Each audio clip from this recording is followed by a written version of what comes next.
Esse projeto é um projeto que se desenvolve entre o Programa de Pós-Graduação em Linguística Aplicada da Unicinos e a Secretaria de Educação da Prefeitura de Novo Hamburgo. E ele nasceu a partir de um edital da CAPES, do Programa Observatório de Educação, em que se montou um projeto para levantar os índices IDEB do município. São os índices oficiais que vinham no município de Novo Hamburgo apresentando uma estagnação ou uma queda em algumas escolas. No início de 2011 começaram as reuniões, as discussões, a partir de muita leitura, para que se construísse então um produto, que é o Projeto Didático de Gênero, o PDG. E a partir dessa interação, nós desenvolvemos conceitos que são importantes para o PDG. A nossa preocupação maior, eu acho, enquanto doutorando, eu posso falar isso, é de estabelecer uma interface entre a pesquisa em linguagem e ensino e a aplicação dos resultados dessa pesquisa em contextos de sala de aula. Nessa pesquisa eu percebo como é importante valorizar o trabalho que é feito pelos professores da rede, né? O quanto eles são dedicados e quanto eles podem ser atores do seu próprio agir. O PDG, na minha opinião, é um procedimento metodológico extremamente qualificado para o ensino de língua portuguesa. Este procedimento metodológico permite ao professor alinhar as atividades de leitura de texto em língua portuguesa e de produção de texto em língua portuguesa de forma autêntica. Ou seja, o professor de língua portuguesa, quando elabora e aplica um PDG, ele promove atividades reais de uso da língua em sala de aula. O projeto didático de gênero é um projeto que eu acredito, né, porque ele faz tudo aquilo que precisa na sala de aula. Ele faz a gente construir atividades que os alunos realmente possam usar na vida deles, produções textuais que eles realmente vão usar na vida deles, porque era o que faltava, né? Porque os alunos sempre perguntavam assim, para que eu vou aprender isso, né? Para que eu vou aprender a separar as orações coordenadas não sei das quantas. Então, essas construções são analisadas realmente na prática, elas são mais bem vistas pelos alunos e também por a gente que é professor.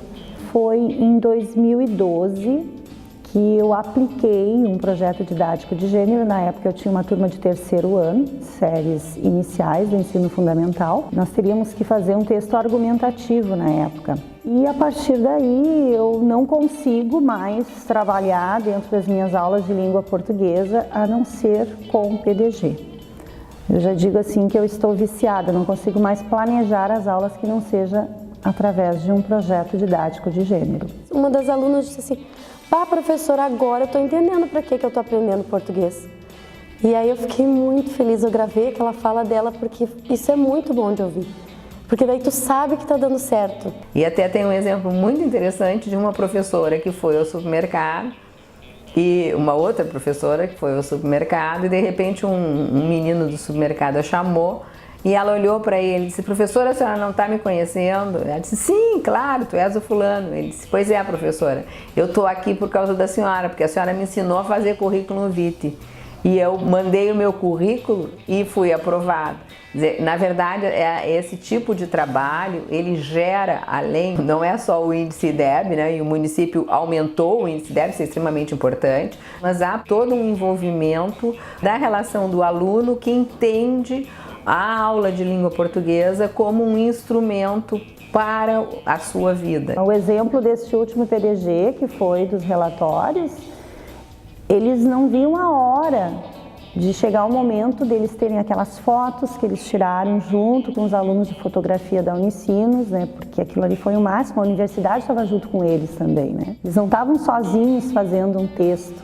E aí então depois eles verem aquelas fotos que eles tiraram, escrever um texto sobre aquelas fotos e, o melhor ainda, ver aqueles textos deles prontos, digitados, porque eles escrevem normalmente num papel, entregam para a professora, escrevem a lápis e apenas era corrigido, então agora eles tinham o texto deles digitado e exposto para toda a escola ver. Então isso é motivador. O pessoal do Unicinos vieram aqui na nossa escola. Daí eles deram uma câmera para cada um e nós testamos em uma sala. Depois uma dupla foi com cada professor. Daí depois foi a nossa vez e nós fomos tirando fotos. Depois nós fizemos um relatório. Muitos pais leram, ficou bem bom. Quando ela foi para essa usina de reciclagem de lixo, ela voltou bem. Foi uma novidade para ela, que ela falou muito do mau cheiro e a dificuldade que as pessoas têm de trabalhar lá. E como a gente poderia facilitar o serviço, a gente conseguisse reciclar o máximo que a gente pudesse em casa, né? Isso foi que ela se empenhou bastante, né? Inclusive eu fiz uma composteira em casa para nós poder botar todo o lixo molhado, restos de comida e frutas, né? E o resto para a gente conseguir reciclar o máximo que a gente puder, né? Isso eu vi bastante empenho dela. Daí quando veio ter entrega de boletins, ela mostrou o mural com as fotos direitinho, como era lá. Ela ficou bem, sabe, mexeu muito com ela, que ela viu as condições que o pessoal trabalha e a sujeira, né? Estimular para fazer mais vezes, né? Mais projetos assim que a criança consegue vivenciar os problemas realmente, o que acontece, né? Aí facilitaria bem mais, não vai esquecer tão cedo, né? Eu aprendi o jeito de separar o lixo e eu aprendi que a gente não deve misturar os lixos. O que eu posso dizer é que foi muito legal e muito experiente o que a gente fez com o lixo. Eu falei para minha mãe que a gente devia separar o lixo para ajudar os outros na usina de reciclagem.